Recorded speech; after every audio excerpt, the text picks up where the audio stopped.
My sister stood up at her own wedding and called me a thief.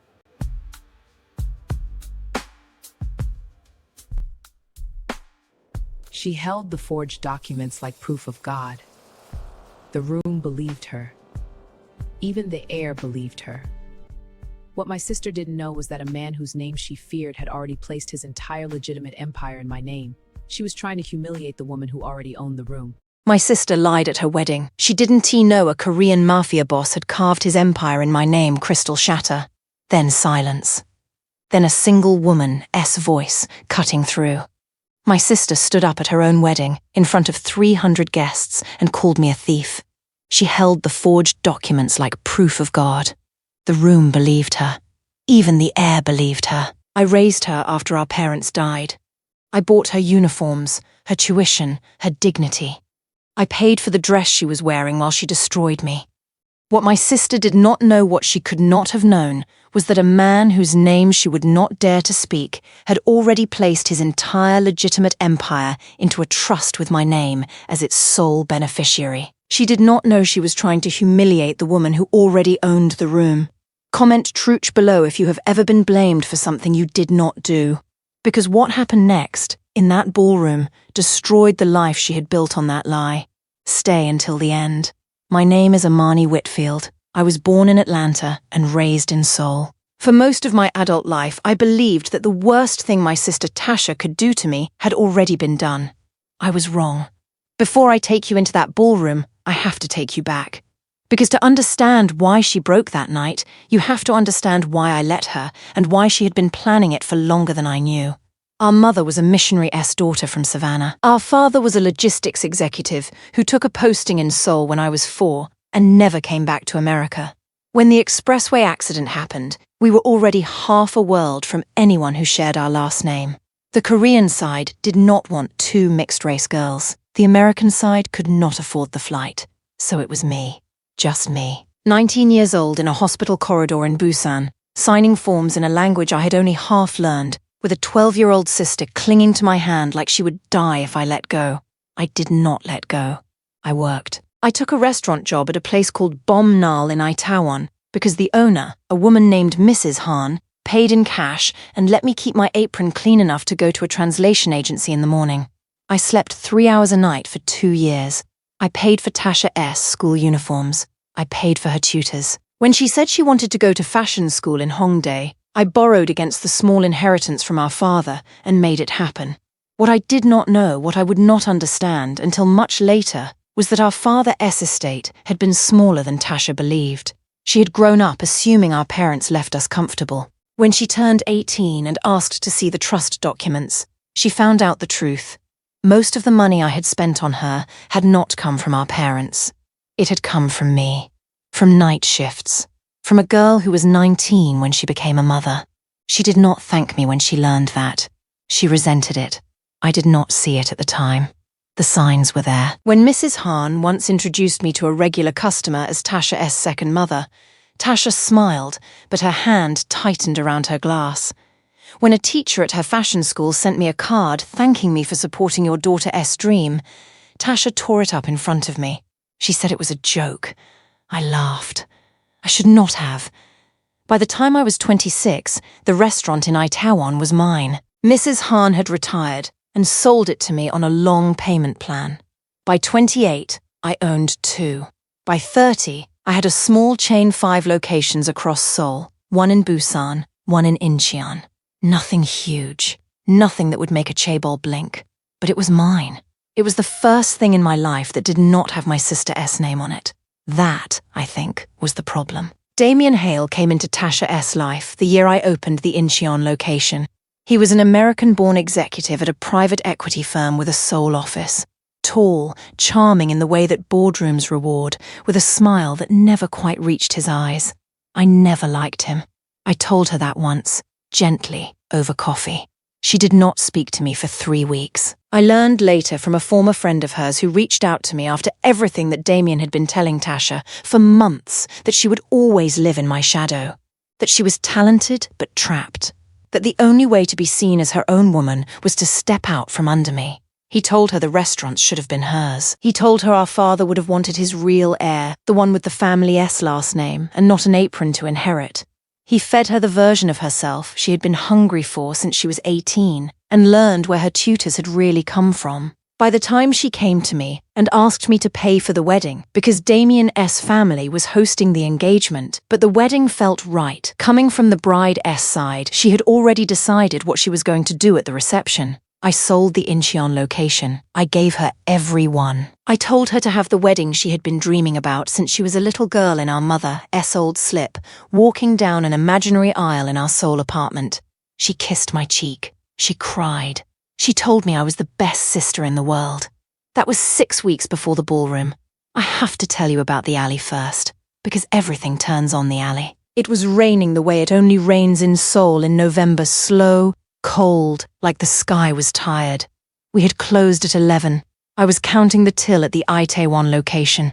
I heard a sound at the back door. Not a knock, more like a body falling against it. I opened the door. There was a man on his knees in the alley.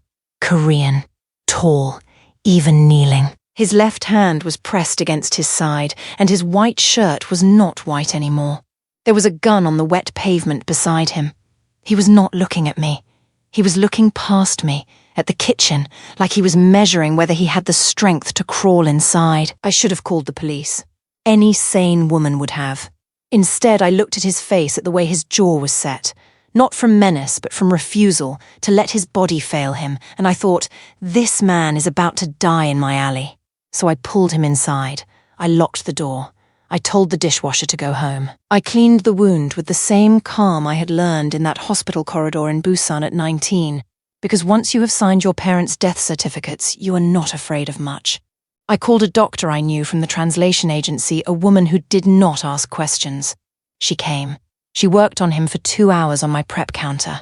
He did not give me a name that night. He gave me a card with a number on it. He said, in English, because he had heard me speaking it to the doctor, whatever you need, for the rest of your life. You call this number. I told him I did not need anything. I told him to take care of himself. He looked at me for a long moment. He had eyes like an old animal, the kind of eyes that have seen what people are capable of and have decided to keep walking anyway. He said, "You will need something one day, Miss Whitfield. Everyone does. When that day comes, do not be too proud to call." He left before sunrise. I cleaned the kitchen. I went home. I told no one. I put the card in a drawer. I never looked at it again. That was 2 years before the wedding. The wedding was at the Sinla Hotel in Jonggu. 300 guests. 12 Chaebol family heads at the front tables. Damien S. investors. Damien S. mother. Cameras everywhere. The ceremony was beautiful. I cried. I cried because Tasha looked like our mother, and because somewhere out there our parents were watching, and because I had done it. I had gotten her to the aisle. I had kept my promise to a 12-year-old girl in a hospital corridor. The reception is where it happened. She tapped her wine glass with her ring. The room turned. She stood. She smiled. And then she looked at me. "Before we eat," she said, "I have to do something I should have done a long time ago. I have to tell the truth about my sister. I want you to imagine being held by the throat without a hand touching your neck. That is what the next 4 minutes felt like." She accused me of stealing $4 million from the family trust our father had left for both of us. She produced documents, forged, of course, but I did not know yet how, and I did not know yet by whom that showed my signature on transfers to my restaurant accounts. She accused me of sleeping with her groom. She produced a hotel receipt with my name on it from a night I had been in Busan visiting Mrs. Han in the hospital. She said she had stayed silent for years to protect our family S name. She said she could not, in good conscience, marry a man under a chandelier paid for with money I had stolen from our dead parents. She was crying. Real tears. Her tears are real. Her tears are also a weapon. The room shifted. I felt it happen. I felt the air turn against me the way water turns against a stone. Damien S. mother, from one of the oldest Chaebol families in Seoul, stood up and walked out. Then half the front row stood up. Then more. My aunt, who had flown in from Atlanta, looked at me with a face I will never forget, a face that asked, even for a second, "Is it true?" I want to say I defended myself. I did not. I sat. I felt the cream silk of my dress against my legs. I felt the gold ring on my middle finger, the ring I had bought myself the day I paid off the first restaurant. I felt the weight of 7 years of feeding her, clothing her, lifting her, falling so deeply into the role of being her shelter that I had forgotten I was supposed to have a shelter of my own. The hotel manager came to my table. He was polite. He said the bride had requested that I leave. I stood up. I walked out. 300 people watched me go. Damien's firm moved by morning. I learned later when the rest of the truth came out that Damien believed the allegations. He believed Tasha. He did not know the documents had been forged. What he knew was that he was about to marry into a family whose elder sister had, supposedly, robbed her dead parents and slept with him while she did it. He moved aggressively because he was furious. He froze the restaurant accounts. He filed the complaint with the prosecutor's office. He thought he was protecting his bride from a thief. He was not a partner in the lie. He was the largest weapon Tasha had ever held. By the end of the first week, 2 of my restaurant locations had been padlocked under fraud investigation. By the end of the month, all 5. The press had the story. The Korean tabloids called me the American thief. My aunt flew back to Atlanta and stopped answering my calls. The dishwasher, who had been with me for 9 years, sent me a text that said only, in Korean, "I am sorry, sister." He blocked me after. Tasha did not call. She had married Damien 3 days after the reception in a small private ceremony. The original wedding had not been about marrying him. It had been about destroying me publicly so that when the investigation came, the room would already believe the story. I moved out of my apartment because I could not pay for it. I slept in a hostel in Mapo for 9 nights. I slept in a different hostel in Yongsan for 4. I tried to call old friends.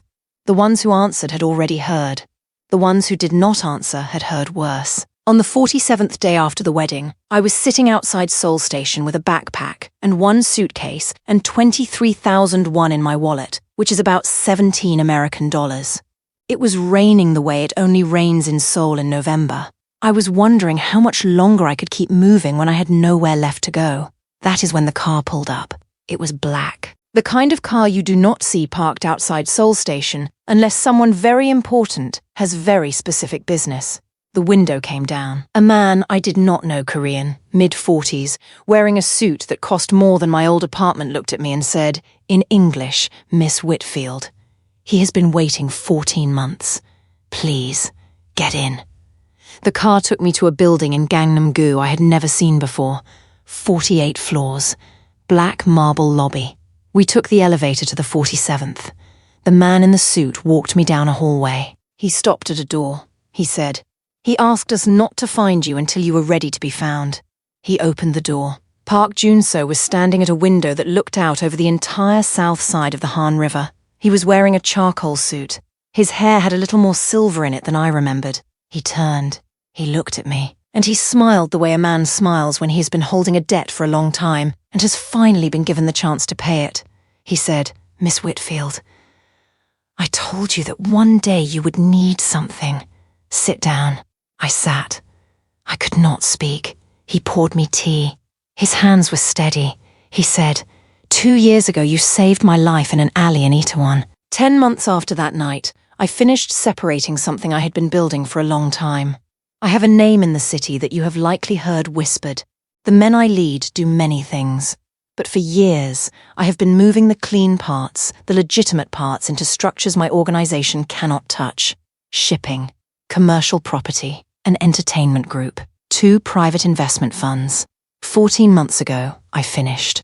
I placed all of it into an irrevocable international trust. He paused. "You are the sole beneficiary." He slid a folder across the table. I read it slowly. Trust deed. Beneficiary clause. Schedule of holdings. I did not understand at first. I had assumed, if anything, he had sent flowers and forgotten me.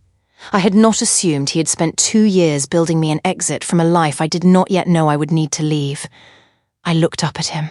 He was watching me. He said, quietly, "I did not tell you because I wanted you to have something that did not require gratitude. Gratitude is a debt. I did not save your life. You saved mine." The trust is not a gift. It is a correction. He paused again. Today, you may need it. So today, I want you to understand what I felt in that moment. I had walked into that office a woman who owned nothing. I walked out the sole beneficiary of an irrevocable trust, holding roughly $1.8 billion of clean, legitimate assets across the Korean, Japanese, and American economies. I had eaten one meal in 2 days. I owned more than Damien Hale's entire firm. And not one human being on earth knew except the two of us. I did not move immediately. I want you to know that. I did not call a lawyer the next morning and start tearing my sister apart. I sat with it. A week after the reveal, Junso came to the apartment he had given me. He brought tea. He sat across from me at the kitchen table. He said, "Tell me what you want me to do to her." I looked at him. I said, "Nothing." He did not flinch. He did not argue. He simply nodded. I said, "If you destroy her for me, I will spend the rest of my life knowing the only reason I survived this is because a man stepped in. I did not survive 19 because a man stepped in. I am not starting now." He said, "Then I will not." I said, "I want her to destroy herself. I want the truth to come back the same way she sent the lie out slowly in a room full of people who chose to believe her. I want you to do nothing for me except be in the room when it happens." He looked at me for a long moment. Then he said, "Miss Whitfield, may I tell you something I have not told anyone?" I said yes. He said, "The night you found me in the alley, I had been shot by a man I had trusted for 16 years. He was my second. He had decided that the life I was building, the trust, the clean holdings, the part of me that was trying to leave, was a betrayal of the organization. He shot me. And he left me to die in your alley because he wanted my body to be found by a stranger so my men would have no one to question. You saved me. Then, 22 hours later, my men found him. He did not survive what came after." He paused. "I am telling you this because you should know what kind of man you saved. I do not regret what happened to him. But I never want to be the kind of man who decides what happens to your sister for you. You will tell me when you are ready. You will tell me what." I reached across the table and I put my hand over his. It was the first time I had touched him since the alley. He did not move his hand. 3 months later, I was ready. The Sinla Hotel, the same hotel where my sister had destroyed me, was hosting the annual gala for the Korean Business Federation. Every chaebol family that had walked out of my reception was there. Damien's mother was there. Damien was there, on the arm of my sister, who was wearing emerald green and the smile of a woman who believed she had won. Junso and I had spent 2 weeks preparing. We did it together. At the dining table in the Gangnam apartment, with notebooks and laptops and his security director, we mapped which contracts the Federation-S chaebol families had signed in the last year with the Trust-S holding companies. He brought the data. I made the decisions. When he suggested we lead with the largest investment, I said no lead with Damien's mother, because she had walked out of my reception first, and I wanted the room to watch her face change before anyone else. He smiled, the smallest smile I had ever seen from him. He said, "You are very good at this." I said, "I have been very good at being underestimated." I walked in on his arm. I was wearing ivory, long sleeves, a neckline that did not apologize. The gold ring on my middle finger was now joined by a second ring on my fourth, a thin band of platinum with the same Korean character pressed into it. The room did not recognize me at first. I had lost weight. My hair was different, but Damien recognized me. I watched his face change. I watched him touch my sister's arm. I watched her turn. I watched her see me. She froze. Junso did not stop walking. He led me to the center of the room. The MC, who knew exactly who was paying his fee for the evening, called for attention. The room turned. Junso took the microphone. He spoke in Korean. He said, "Tonight I would like to introduce a partner who has, until this evening, preferred to remain private. The sole beneficiary of the trust that has funded this Federation-S last 3 years of investment, the woman whose consent appears on every contract you have signed with my holdings, is standing beside me." He turned to me. "Madam Amani Whitfield. There is a sound a room makes when 300 people inhale at once. It does not have a name in any language I know." Damien's mother went absolutely still. because she had signed 3 contracts in the last year with shell companies that, she now understood, had been part of the trust held in my name.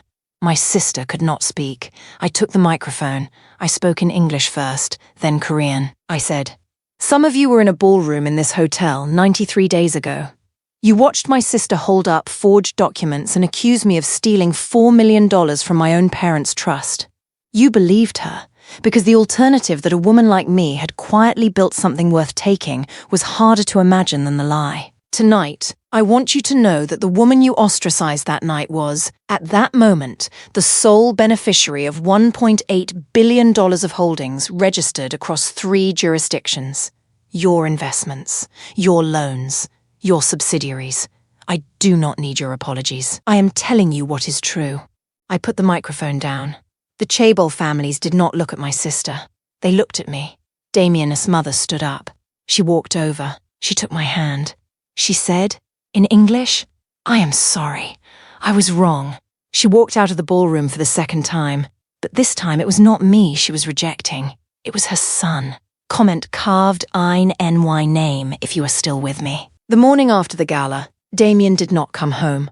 I have this part from the friend of Tasha S. who reached out to me later, and from the Prosecutor S office, which moved faster than I expected because Damien gave them everything. He confronted Tasha in their apartment in Cheongdam-dong at 6 in the morning. He had not slept. He had spent the night in his office reading through the original documents Tasha had given him before the wedding, the documents he had used to freeze my accounts. He had pulled them out of the file because he wanted to understand how a woman who had quietly held the controlling interest in 2 banks his firm had borrowed from could possibly have been stealing $4 million from anyone. He found 3 things by sunrise.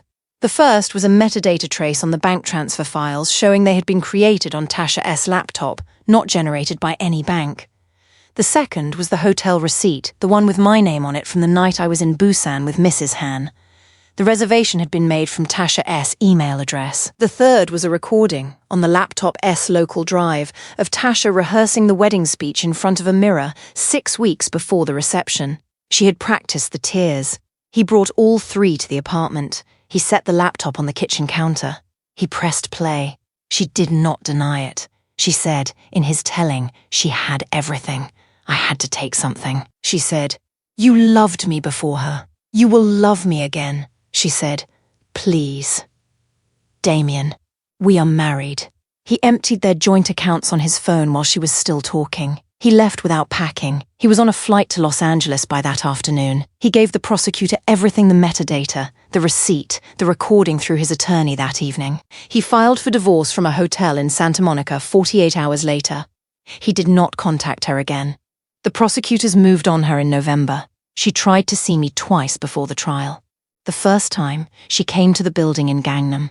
She told the front desk she was my sister. The receptionist, a woman named Ji-Yun, who had been with the holdings for 2 years and had been briefed on exactly one name to refuse, told her, very politely, that no one by the name of Whitfield worked in the building. Tasha said, "She is the owner. Tell her I am here." Ji-Yun said, in Korean, "Madam is in a meeting, and she is not Whitfield in this building. She is Madam Park Whitfield. Please leave." Tasha stood in the lobby for 2 hours. Security walked her out at the end of business. The second time, she came to a restaurant. Not one of mine, they were all sold off in the freeze, and I had let them go, every one of them, because I did not want anything in my new life that had been touched by her wedding. She came to a place in Itaewon where she had heard from a magazine that I sometimes ate on Friday nights. She brought our Mother S wedding ring, which she had taken from the apartment after the accident and worn at her own wedding. She sat at a table near the front window. She waited 4 hours. I did not come that night. She left the ring with the host. She wrote on a napkin, "Please give this back to her. I never deserved to wear it." The host gave it to Jun-So S driver the next morning, because Jun-So S driver collected my mail. I keep the napkin in a drawer. I did not return the ring. The trial was small. The Korean papers covered it with the same enthusiasm they had once covered her wedding. She was given 3 years and a fine she could not pay. Tasha Whitfield, who had stood in a stolen white dress in front of 300 guests and called me a thief, served 14 months in a Women S facility in Cheongju. I did not visit her. I did not write to her. By the time she was released, Jun-so and I had been married for 11 months. I was wearing a third ring now. On my right hand, a single jade stone. A gift from him on the morning I had finally signed the last of the holdings into our joint control. For the first time, the trust was not just held for me. It was held by us, together, by choice. The last time I saw her or did not see her, depending how you count, was at the Federation S Anniversary Gala, 3 years after the night of my return. The same ballroom at the Sinla. I was at the entrance, standing next to Jun-so. The security director leaned in. He said, "Madam, she is at the service entrance." I did not turn my head. I said, "Who?" He paused. He said, in English, "The woman who used to be your sister." I thought about her. I thought about the girl in our Seoul apartment trying on our Mother S old slip and walking down an imaginary aisle. I thought about the 12-year-old in the hospital corridor in Busan, clinging to my hand. I thought about the 300 guests and the forged documents and the way she had cried real tears while she lit my life on fire. I told the security director, "Give her a coat. The rain is cold. Give her enough money for a hotel for one night. Then do not let her come back." I did not see her face.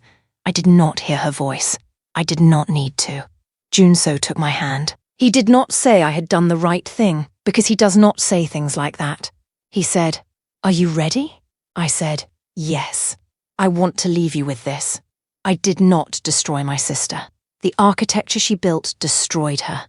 The man she used destroyed her. The room she lied to destroyed her. I simply stopped being the wall she had been hiding behind. The minute I stepped out of the way, every weapon she had ever pointed at me turned around and pointed at her. That is the part she did not understand at the wedding. That is the part she did not understand on the night she stood in the rain at my service entrance. I had spent 7 years being her shelter. The day I stopped, the storm she had been hiding from caught up with her, and it had been waiting a long time. A year after that final gala, I gave a quiet interview to a Korean business magazine. The reporter asked me what I had learned. I told her, "A lie told in front of 300 people is still only a lie. The truth does not care how many witnesses you bring to its execution. It will find its way back into the room. It always does." She asked me if I had forgiven my sister. I told her, "Forgiveness is a private thing between a woman and her God. I do not owe anyone an answer about it. What I will say is this: I have not seen her since the night at the service entrance. I do not plan to. She has the life she built. I have the life I was given by a man whose name she did not dare to speak on a night when she thought she was burying me. She did not know who he was. She did not know what he had built. She did not know my name was already on the door of every room she had been trying to lock me out of. She knows now. So tell me, would you forgive Tasha, or would you close the door permanently? Tell me in the comments. I will be reading.